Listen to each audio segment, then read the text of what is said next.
A Fem Parets Televisió estem convençuts que l'art i el talent són qualitats imprescindibles per fer evolucionar un poble, perquè sigui més just, més ric i més feliç. I avui parlarem d'una història que, tot i semblar de pel·lícula, és real i ha succeït a Parets.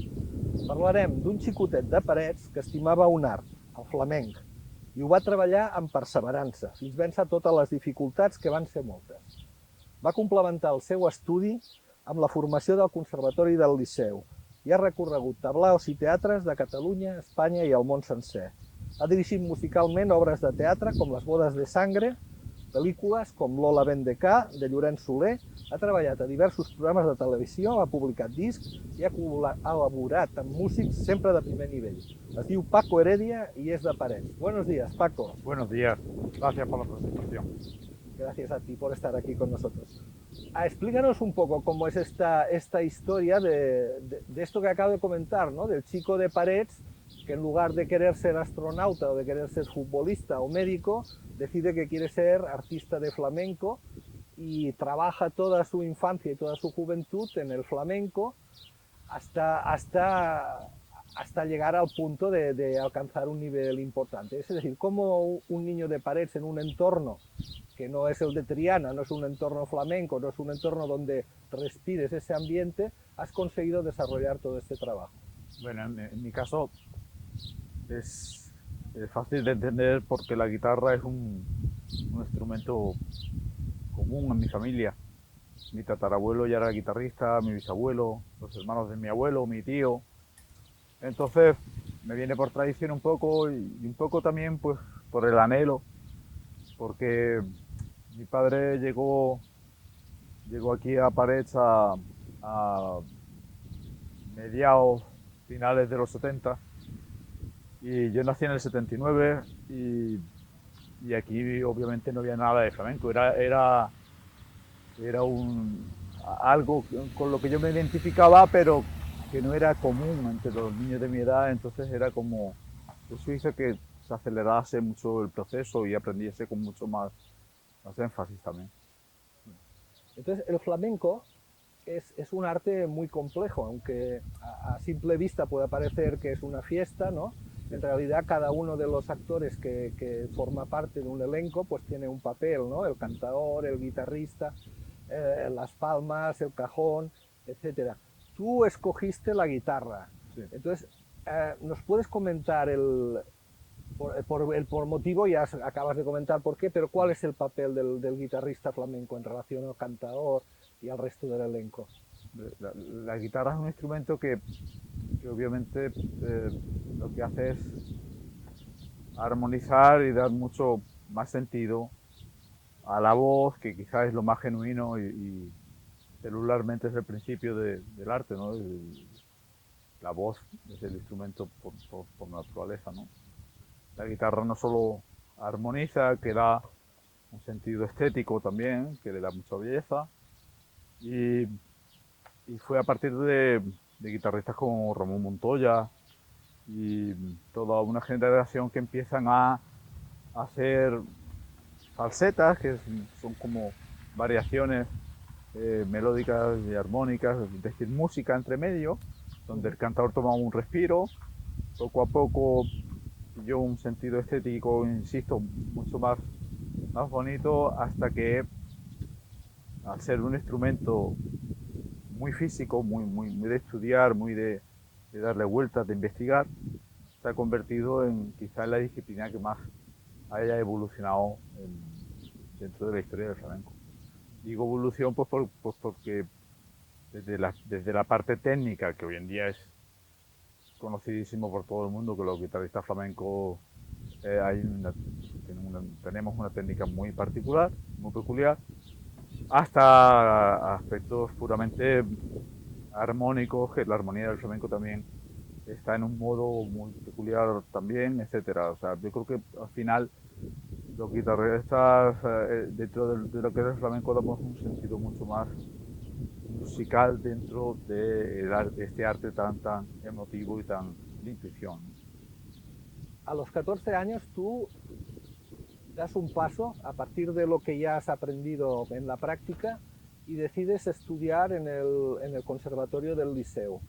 El hecho de estudiar en un conservatorio anteriormente no era muy habitual entre guitarristas de flamenco. Entonces me gustaría conocer tu opinión, sobre todo sobre si el estudio de la música, digamos, científica o matemática te puede quitar frescura al flamenco, o por el contrario la sapiencia en armonía, en la musicalidad, te aporta muchos más caminos para abrir. Yo soy de la opinión de que el saber no ocupa lugar, es decir, al final la música obviamente es ciencia, pero sí es verdad que hay una parte muy visceral y muy...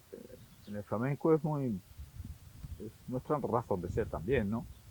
Nosotros somos, el arte flamenco es puramente intuitivo, es puramente emotivo y todo eso, saberlo combinar y hacerlo compatible con un estudio científico, pues tiene su gracia, pero tienes que tener mucha conciencia de lo que estás haciendo y mucha conciencia del arte que estás tratando. O sea, veo muy en alza y en positivo que se sepan todas las escalas y todas las modulaciones a nivel científico musical del mundo, pero lo vería estúpido si no se sabe tocar las palmas por bulería, por ejemplo, que yo creo que es algo casi embrionario que tenemos los flamencos, ¿no?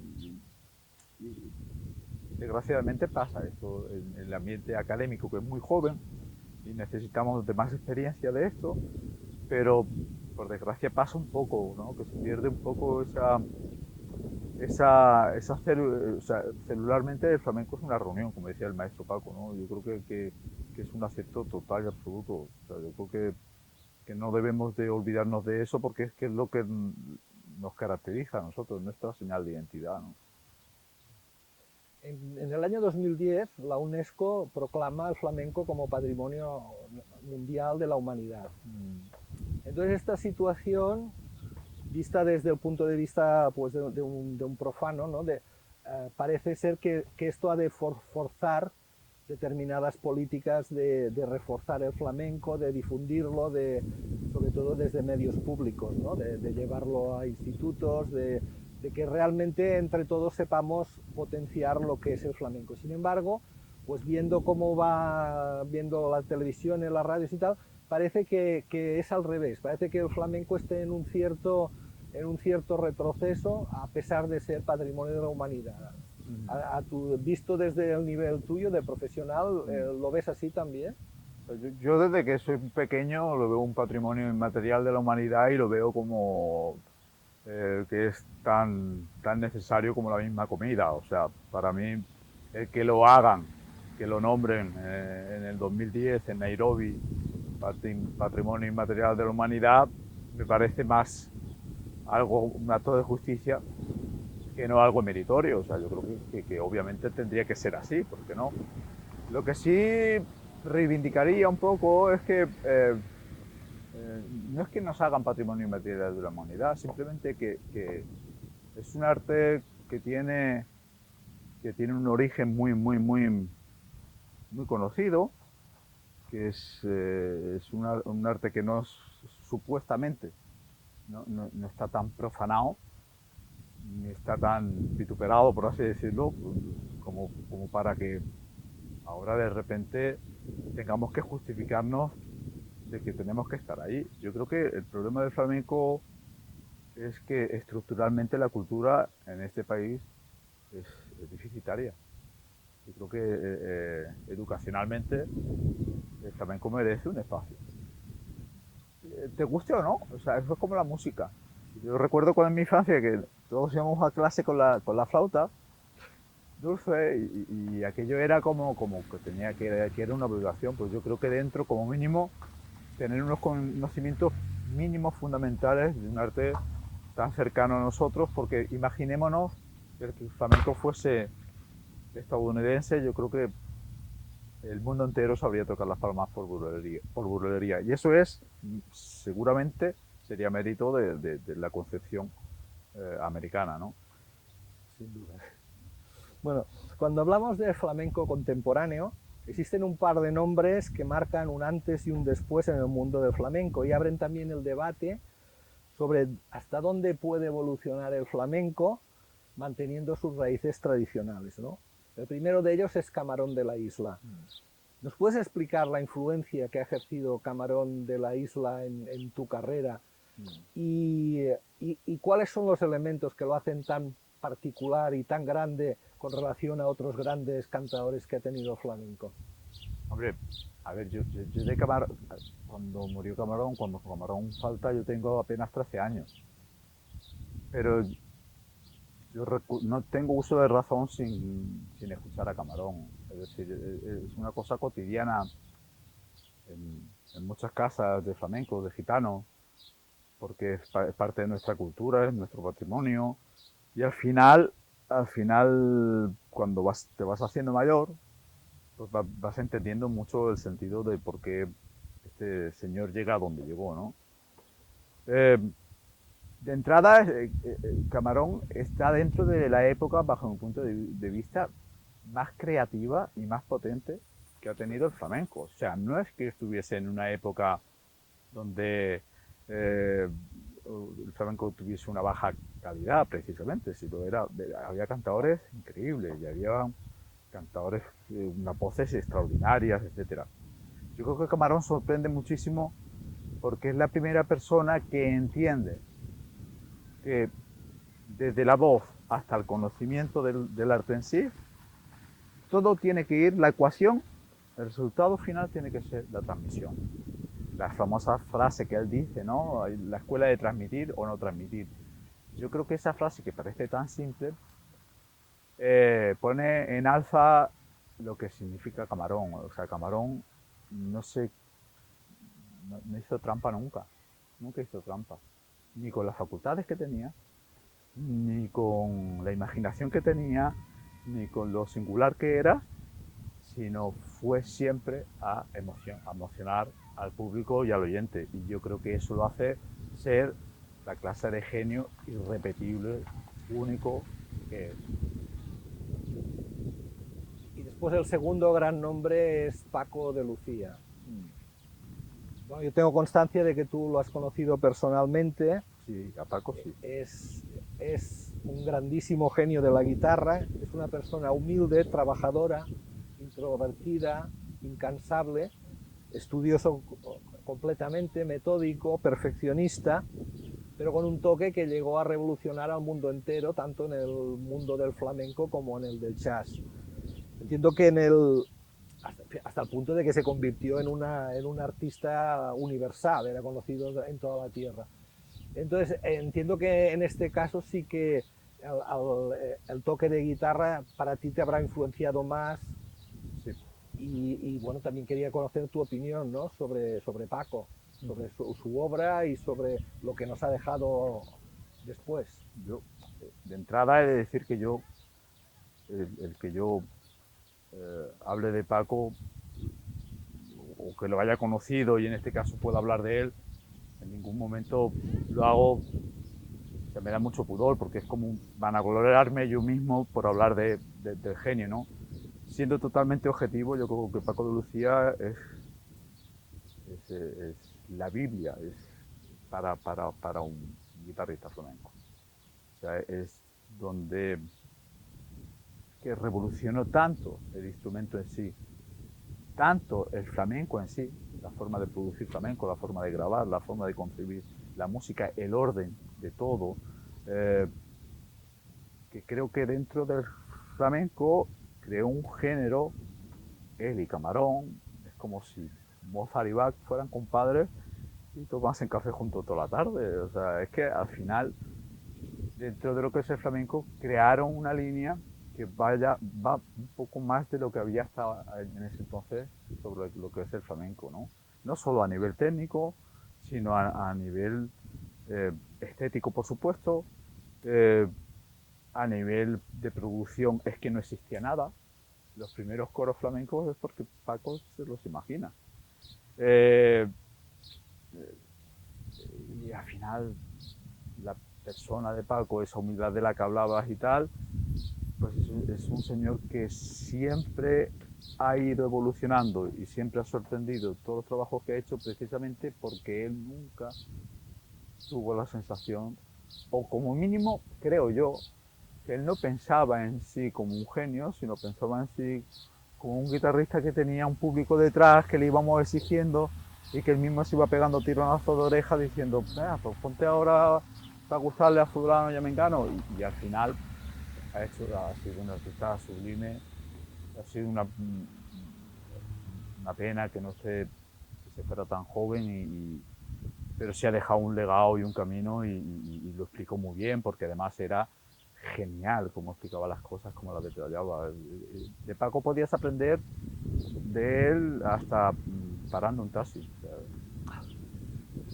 Bueno, hay una característica de los grandes del flamenco que no se suele encontrar entre los artistas famosos de otros géneros, ¿no? Que es esa humildad y esa cercanía con su pueblo. Es decir, un artista flamenco, como hemos dicho, de Camarón, como Paco, como otros, suelen tener una raíz muy enraizada, ¿eh? En el pueblo y siempre vuelven al pueblo.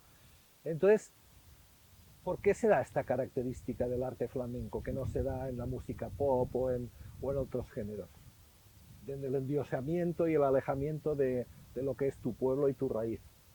yo creo que es algo tan común y es una música tan de pueblo y es una música tan festiva y es una música que es tan necesita de tan poco, simplemente necesita de gente que lo sepa hacer, que al final todo el mundo que hace de ahí es porque es accesible y todo el mundo que participa ahí es porque tiene un carácter que es empático, social, que tiene esa gracia. En el flamenco hay muchísima gracia, sí. Es un arte que tiene muchísima, muy curioso también y al final se vuelve algo tan común y algo tan cercano, que es verdad que mucha gente no lo echa en cuenta y al final terminas diciendo sí, tocaba muy bien, sí, hostia, pero el tío no tenía un duro, se tuvo que ir de aquí y se fue a Madrid. Pues, bueno, al final son cosas que pasan, no creo que todas, yo creo que toda la música de raíz pasa un poco de eso. Conozco guitarristas brasileños que nosotros aquí alucinamos con ellos y en su pueblo se siguen riendo de él cercanamente, ¿no? Sí, y llamándolo por el mote que tenía desde que era pequeño y no pasa nada, ¿no? Yeah. Eso también de alguna parte, en algún sentido es bueno porque te hace ser menos elitista y menos clasista. Siempre te vas a sentir un tío más de vale. Calle. Bueno, y en el momento actual, es decir, acabamos de pasar la pandemia, estamos como estamos, sí. Pero necesita el flamenco un impulso en forma de festivales, concursos, de actividad en las escuelas, institutos, de repotenciación, de explicar sus valores y sus raíces, ya que es patrimonio inmaterial de la humanidad. Es decir, ¿esto lo estamos haciendo bien o necesitamos de alguna manera un impulso público para salir adelante? Interesante pregunta. Porque quizás estamos hablando que la época digital nos pone cada día más material a escuchar y estamos sobreinformados de muchas materias. Y el flamenco no es indiferente a eso. Antes hablabas de la figura de Camarón, ahora hay más material de Camarón casi inédito que lo que dejó grabado. No sé si me explico. Hay una sobreinformación que te hace que lo que sea escuchar y lo que sea ver y tal, casi que ya no es un acontecimiento. Entonces, un poco escuchando la pregunta y tal, se me ocurre de que hay muy buenos festivales, con buena dotación económica, el turismo, el día a día, los tablaos, la sangría. Yo creo que el flamenco hace falta una reeducación en todos los ámbitos. Yo creo que la reeducación es una forma magistral y es una ecuación magistral para que las cosas sigan yendo bien. Pero el flamenco necesitó una reeducación dentro de lo que son este tipo de festivales. Yo creo que las charlas están muy bien, las charlas ilustradas, en espacios como pueden ser desde universidades hasta pequeños teatros de pueblo. Eh, creo que es necesario, y creo que es necesario además que se haga incluso en muchos espacios de formación lectiva, como pueden ser institutos, etcétera, ¿no? Creo que es apropiado y la gente joven, sobre todo, si tiene esa información y como mínimo lo entiende, seguramente que ya no necesita de tanto que ir bebiendo sangría en el tablao, porque gran parte del tablao lo consolidarán jóvenes entusiasmados por el arte. Y se trata de eso. Antes de la pandemia, tú tenías una actividad muy intensa en cuanto a directos, ¿no? Has estado de gira con la Fabi, que es una voz tremenda, una mujer con mucho ímpetu, Sí, y con Duquenque, que Duquenque, sí, si no recuerdo mal, era de Sabadell, sí. y también es un personaje importantísimo en el flamenco, ¿no? ¿Qué nos puedes contar de estas giras, sobre todo teniendo en cuenta lo que nos ha pasado después, ¿no? De cómo es el paso de la gira, de la actuación aquí, de la actuación allí, a la pandemia, a estarse en casa, ¿no? Es decir, cómo cambia la vida todo esto. Hombre, para mí la pandemia, yo creo que un poco para todos, ¿no? Pero a mí la pandemia me ha supuesto un golpe emocional fortísimo, porque yo no sabía que me alimentaba tanto la actividad que tenía. No, no solo Sí, sí, sí. económicamente, sino eh, la sensación de vacío, de no hacer nada, de no servir para nada, lo digo sin ningún tipo de pudor. O sea, yo creo que al final eh, los músicos, hay una frase maravillosa de Paco que decía que los músicos lo único que queremos es que nos quieran, ¿no? Sentirse querido es algo fundamental para un músico. Hace poco de un concierto aquí, después de tanto tiempo, yo estaba muy emocionado de ver que la gente estaba disfrutando de lo que hace. Porque es la misión imposible, o sea, la misión a conseguir casi, que la gente disfrute y se lo pase bien con lo que estás haciendo. En el caso de la actividad de acompañar el cante, yo soy una enamorada del cante. De hecho, la gran mayoría de grabaciones que he hecho han sido para cantadores y son fuente de inspiración. Pero fíjate la pandemia como es, ¿no? Pero esto, pues, en el caso de Fabi, que hablaba, Fabi se ha ido a vivir a Jerez de la Frontera y Duquende, si no me equivoco, se ha ido a vivir a Málaga y ya no es obviamente no es la misma intensidad que con la que teníamos antes de la pandemia, ¿no?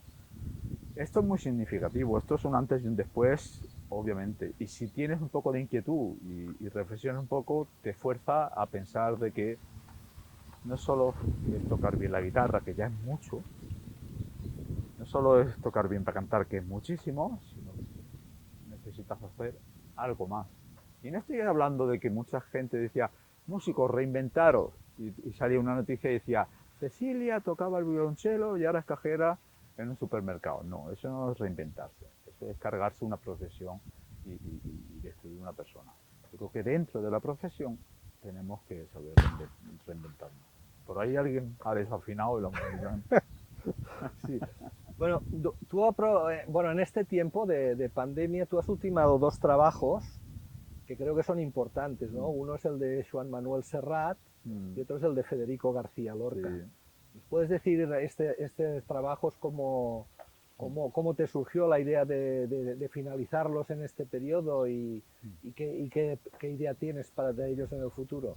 Pues mira, lo de Serrat y lo de Lorca nacieron antes de la pandemia. Y primero fue lo de Lorca.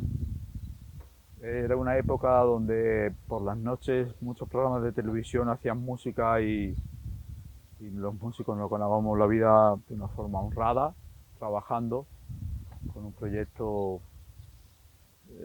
creo que muy respetable e interesante. Y de repente alguien dijo que eso no se podía hacer y que era ilegal, pues porque imagino yo que por algún rollo editorial la música parece ser que solo, pues, como todo, se convierte en monopolios, ¿no? Pero como la idea era buena y la grabación salió bastante bien, y la verdad es que cuando volví a escuchar lo que se hizo, ahí es cuando me di cuenta que estaba muy bonito. No he tenido narices a publicarlo, a hacerle un poco de marketing, por así decirlo, ¿no? Quizás seas uno de los primeros en publicarlo y ya tiene muy buena acogida y la gente lo compartió y demás y estoy muy contento, pero durante la pandemia he estado bastante triste. Después el tema de Serrat, pues nos pilló la pandemia, recuerdo, justo grabando en Coriolán. Y era porque el tema de Serrat nace porque yo he producido y tocado temas, versiones de Serrat con varios discos.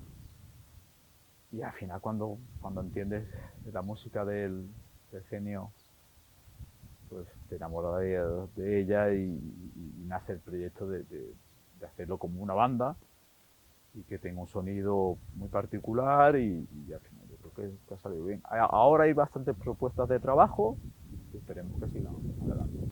El día 23 de mayo fue un día muy importante, ya que actuaste en el pueblo, en el Teatro de Can Raxuler, presentando el tributo a Joan Manuel Serrat. Volviendo atrás al chiquillo aquel que soñaba con ser flamenco, y en el contexto en que estábamos, en el contexto de una pandemia, de este tiempo de dudas, ¿no? ¿Qué se te pasó a ti a la cabeza cuando corres la cortinilla y ves que el escenario está lleno de gente? La verdad es que fue muy emocionante. Fue muy emotivo por muchas cosas. Porque llevábamos tiempo sin tocar, porque llevábamos muchísimo tiempo sin tocar en pared, porque no me esperaba tanta gente, sinceramente, porque había muchos amigos entre el público que estaban muy contentos de verme allí también, porque había muchos amigos en el público que estaban muy implicados emocionalmente conmigo de cómo lo estaba pasando, porque mi hijo cantaba conmigo también, y pues porque un poco veía como una inyección de moral en ese momento que era necesaria. Supimos conjugar un poco los invitados, etcétera, y nos lo pasamos genial. Si por nosotros fuese, aún estaríamos ahí tocando. Bueno, ese día presentabas el trabajo sobre el tributo a Serrat, con Aroa Fernández y con el elenco entero, y realmente fue un trabajo impresionante.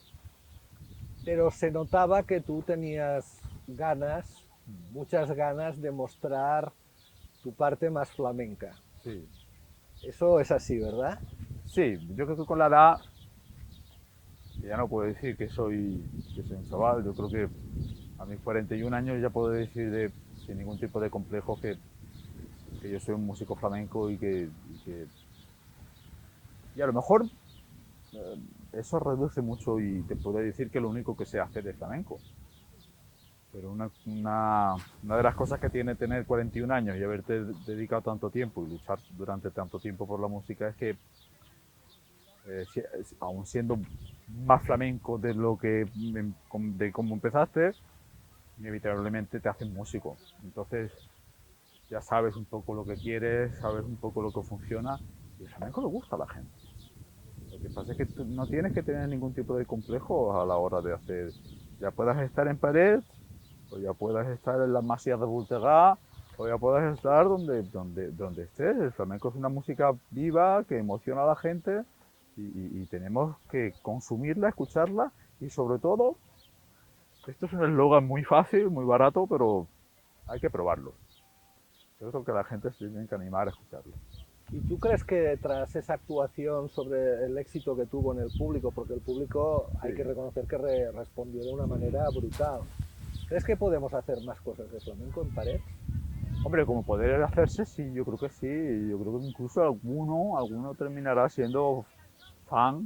Y conozco más de uno que al cabo de los años me ha venido con un disco de Camarón y me ha dicho, tío, siempre he tenido este disco en casa y ahora es cuando más lo escucho, ¿no? Yo creo que El flamenco al final es una música un poco de culto también, ¿no? Yo creo que hay mucho melómano que descubre el flamenco en un momento de su vida determinado, suele ser ya con un poco con la experiencia, con los años, pero eso hace que la música, que el flamenco sea una música perfectamente compatible con cualquier persona que tenga inquietudes amplísimas, ¿no? Y eso lo hace una música rica, viva y necesaria. Y por lo tanto, claro que se deberían, no es que pudiesen hacerse, se deberían de hacer más, más eventos y más conciertos, charlas y todo lo que tenga que ver con el flamenco. Pues claro que sí, yo lo reivindico así. Perfecto. Ya para ir finalizando, ya que en la situación que estamos ahora, que parecía que la pandemia iba a menos y ahora no sabemos cómo estamos, pero ¿estás ya dibujando tu futuro? ¿Tienes planes para desarrollar en este momento? Yo durante la pandemia pasé un momento muy íntimo, intentando buscar o definir qué es lo que quería hacer, y incluso me planteé, tampoco es nada de extrañar, cuando no te salen las cuentas no te salen, pues de hacer otra cosa y de que esto se habría acabado. Entonces dentro de esa soledad y de esa angustia, pues no te queda otra. En el imaginario artístico hay un mundo extraordinario que va desde el sonido, desde la música hasta lo audiovisual, ¿no? Entonces, dentro de este espectro de posibilidades, pues intenté conjugar todo eso y materializarlo, atreverme un poco a materializar audiovisuales que están teniendo una acogida muy, cuando menos, sorpresiva para bien, para nosotros. Y me gustaría terminarlo, por supuestísimo que sí, acabarlo, y una vez lo acabe y mi economía sea un poco más holgada, Dios lo quiera así, pues poder hacer un disco también muy conceptual que tengo pensado, que es un disco pues muy flamenco, pues, porque son visitas. Y hasta ahí puedo leer. Pues muy bien, muy bien. O sea que pronto oiremos hablar de tus proyectos, ¿no? Sí, claro. Bueno, y ya para finalizar te quisiéramos pedir si nos podías dedicar a la audiencia y a nosotros mismos alguna piececita para disfrutar de tu arte aquí en la Torre de Malla. Sí, la guitarra es un instrumento, como sabéis, muy complejo y necesita mucho tiempo de ensayo y de preparación, etcétera, pero claro que sí.